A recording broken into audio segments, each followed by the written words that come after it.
Hello, everybody. Welcome back to Perplexity, a mystery podcast.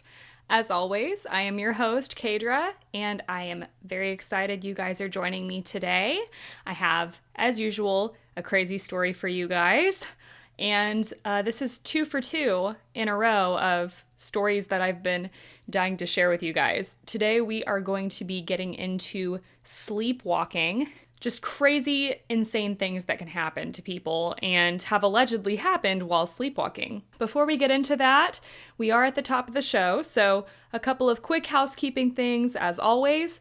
If you have been enjoying the podcast and you have not yet, please take 2 seconds and subscribe to the YouTube channel if you're watching on YouTube, or drop a 5-star review on whatever podcast platform that you are listening on and follow the podcast. Just hit the follow button.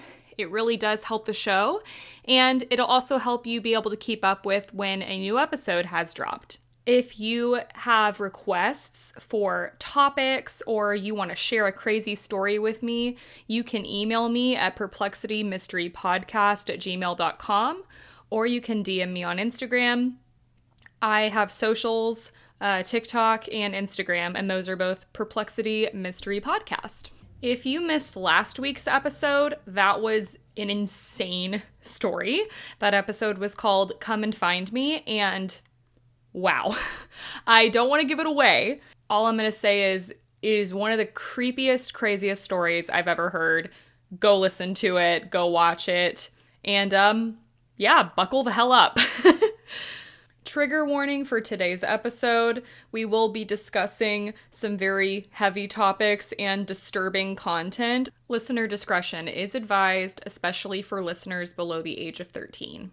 Okay, so since we are going to be talking about sleepwalking today, I thought first it would be good to just kind of go through scientifically what sleepwalking is, what it means. I don't want to spend too much time here, but just some little facts.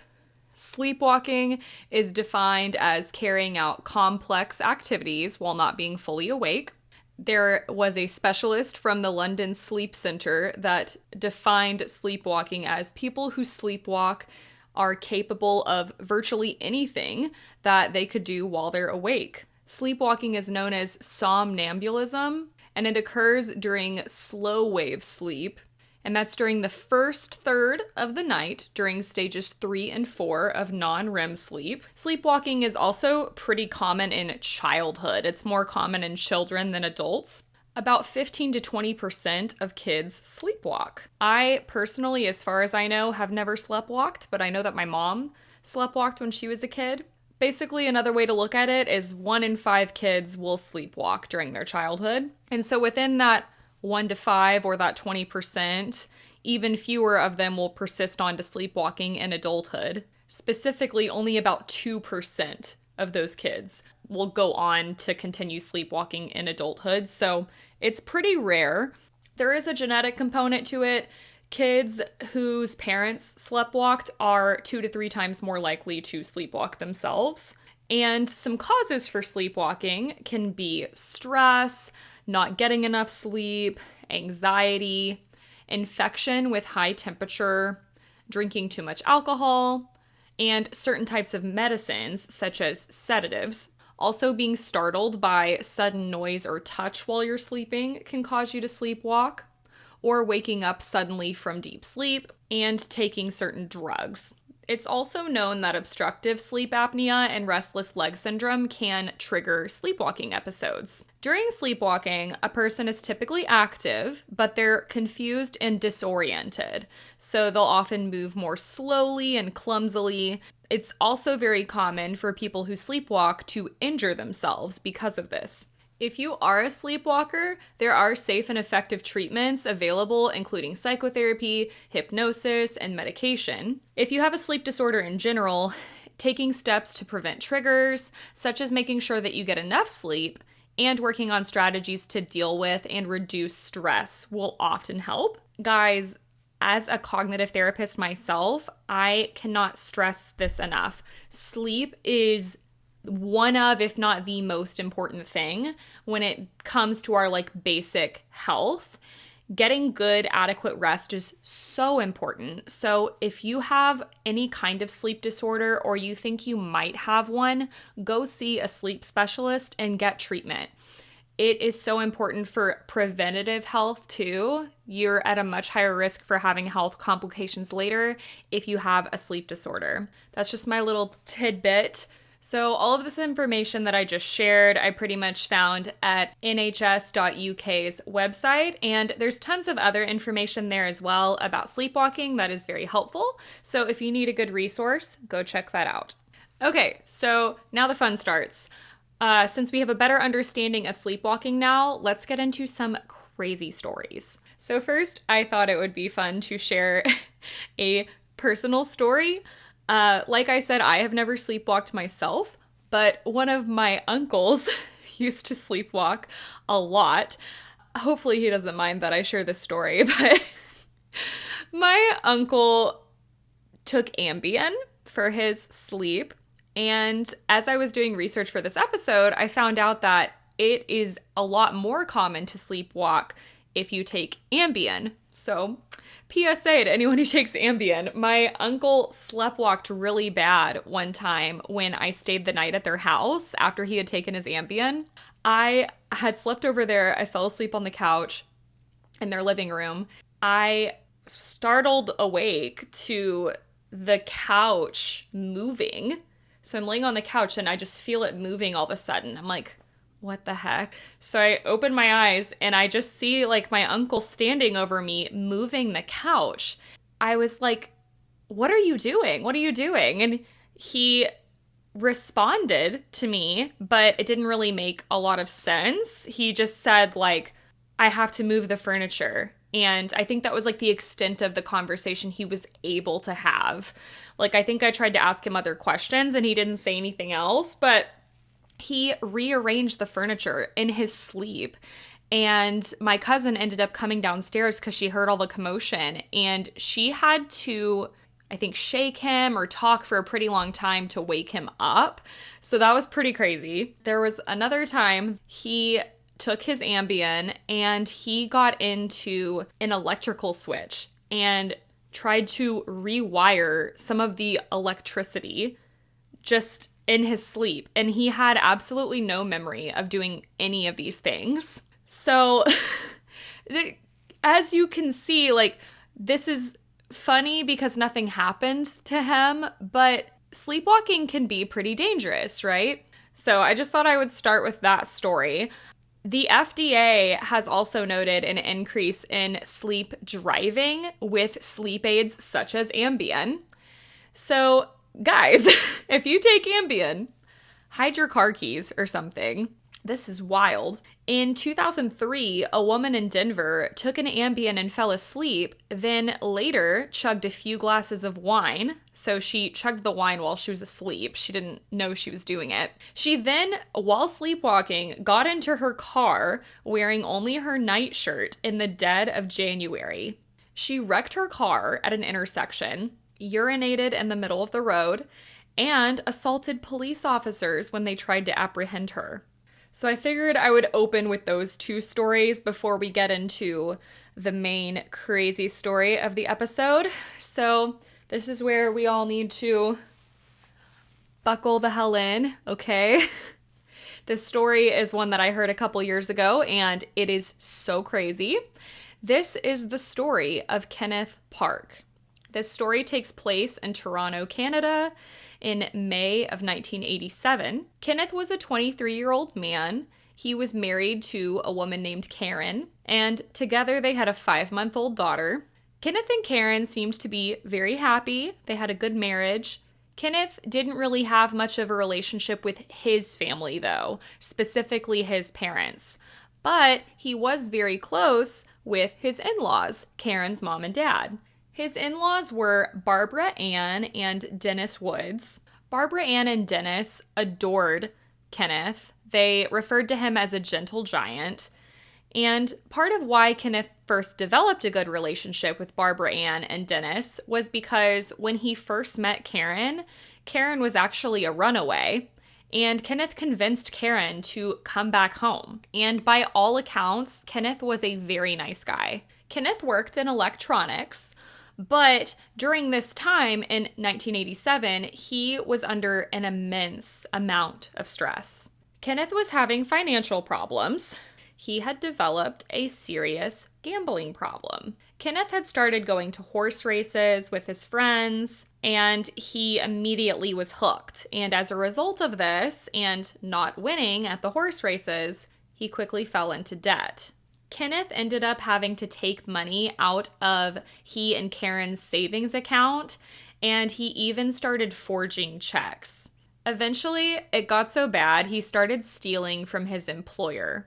So I would assume the forged checks were from the electronics place that he worked at, but I'm not sure. So his employer eventually finds out what Kenneth is doing in March of 1987. And at this point, it's so bad that Kenneth had stolen $32,000. He was fired from his electronics job, and he was charged with fraud. So then he had to await trial. Kenneth was so ashamed, so embarrassed. He became socially withdrawn. He stopped seeing his in-laws and hanging out with them. He stopped talking to them. And he also continued to gamble. This is when Kenneth's personality also started to change. He also started to suffer from really bad pressure headaches, and he gained 70 pounds. So clearly, he's showing all of these signs of serious stress. And when we are suffering from serious stress, it's known to trigger sleep issues. So Kenneth started to have really bad insomnia. He was only sleeping an average of 4 to 6 hours a night, which I know some people get by on 5 to 6 hours, but depending on the person, 4 to 6 hours, when some are used to getting 8 to 9 hours of sleep, can be really detrimental to one's health. He also slept on the couch often, and a lot of nights he wouldn't even sleep at all. On top of all this, remember, Kenneth also has an infant daughter that he's trying to take care of, which is stressful in and of itself. So now it's May 1987, and Kenneth has talked to Karen. He has agreed he's going to stop gambling.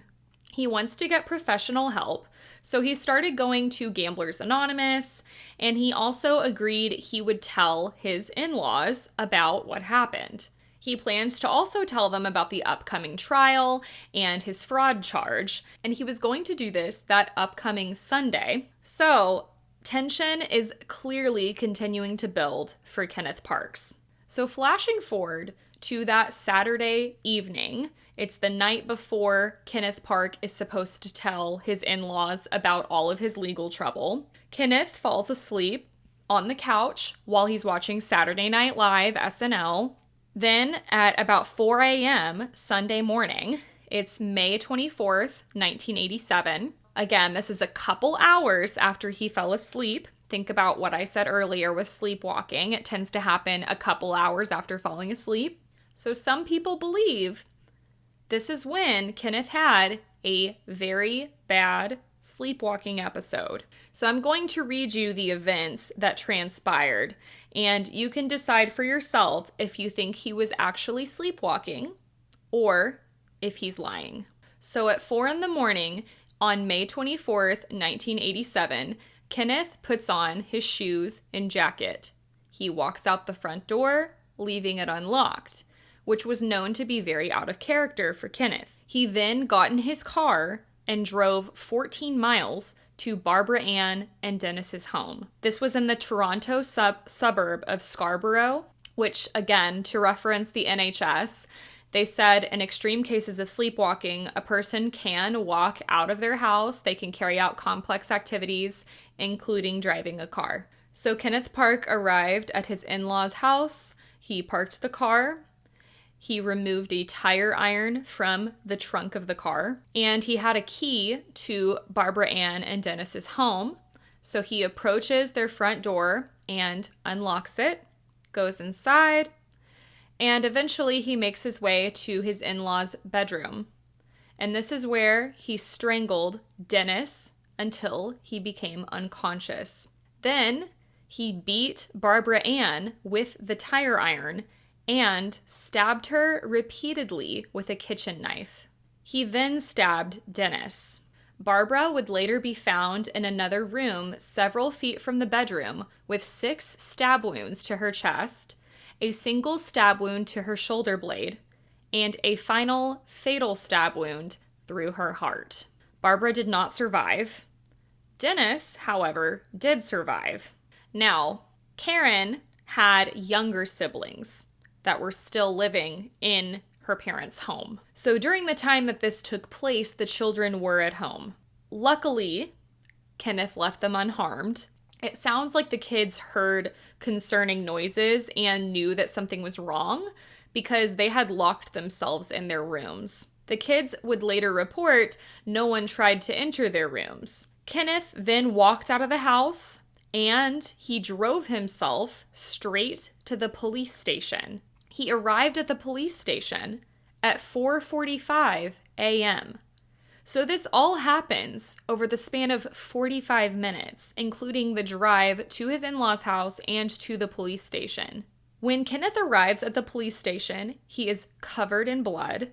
He was visibly distressed, and he was shaking. He kept repeating, quote, "I just killed someone with my bare hands. Oh my God, I've just killed 2 people. I stabbed them and beat them to death. It's all my fault." End quote.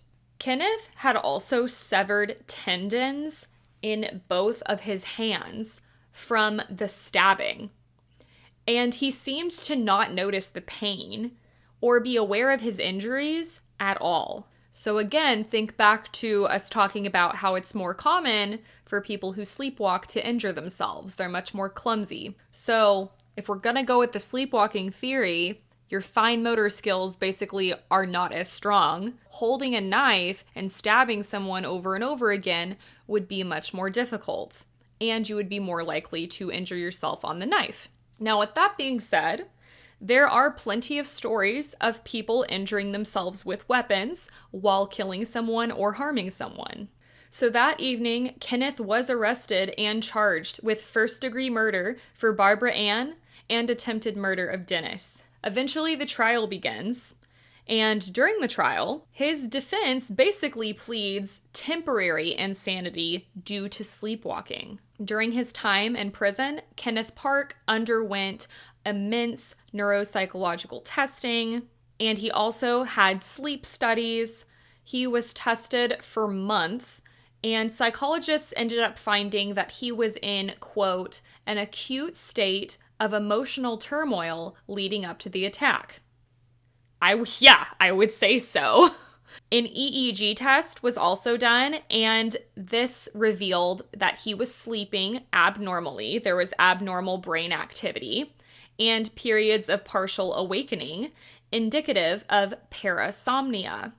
Parasomnia is a sleep disorder involving undesirable physical events or experiences that disrupt your sleep, such as abnormal movements and talking. So this evidence seemed to be enough to convince professionals that Kenneth Park was indeed sleepwalking when he murdered his in-laws.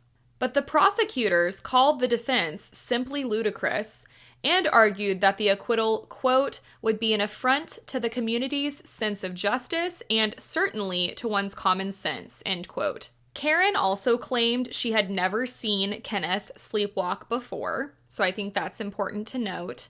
She did say that he was a very deep sleeper, though, and would sometimes talk in his sleep, which would match up with the EEG results, and that could also indicate that this sleep disorder had been going on for a while. Kenneth's mother was also interviewed and said she only recalled one incident of him sleepwalking as a child. During this incident, he crawled out of a window, and his brother had to grab his legs to keep him from falling. His grandfather and a lot of family members also had sleep disorders and issues with sleepwalking. So as crazy as this is, it's possible, right? There's a family link. We know that he sleptwalked in his childhood. There were witnesses to it, his mother, his brother. Just crazy. So at the trial, Kenneth said he couldn't remember any of the details of the attack. He did remember falling asleep while watching SNL on the couch the night before. And the next thing he remembers, he claimed that he opened his eyes and he saw his mother-in-law's frightened face and her mouth and eyes were wide open. He said after seeing his mother-in-law's face, he just sat there. He then heard the kids yelling, and he thought the kids were in trouble, so he yelled, "Kids, kids, kids." But the kids, when they were interviewed, said all they heard were animal-like grunting noises, which it's common when people sleepwalk for them to have difficulty talking. So he might have, in his mind, if he was sleepwalking, thought he was talking to them, but in real life, he wasn't. During Kenneth Park's time in prison, he seemed to be genuinely distraught, mourning, remorseful, and devastated. Kenneth also picked up the phone in the home when the murders happened, but he never dialed it. He also left the phone off the hook. So again, thinking about when he left his house and left the door unlocked, this would indicate being less alert. He's having difficulty sequencing through tasks. But with that being said, there were also plenty of times that he was able to sequence through a task, like finding keys and opening a door and entering the home, finding the bedroom. Driving a car obviously requires sequencing, opening his trunk and pulling out a tire iron. So I don't know. This case is just, it's very perplexing to me. So when the trial ended, the Ontario Supreme Court jury deliberated for 9 hours before finding Kenneth Parks not guilty. The judge upheld the ruling, saying the state failed to prove beyond a reasonable doubt that Parks was aware of his actions. I feel like this would not fly in the United States. And I feel like this also begs the question, if he was truly asleep, are you not culpable at all in your sleep? He just gets to leave, he's done? Karen and Kenneth Park's marriage understandably did not survive, which of course, because of what he did to Barbara Ann and Dennis, but also, how would Karen sleep at night if they would have stayed together? How would she have been able to feel safe, you know? How would she not fear him harming her while he was sleeping?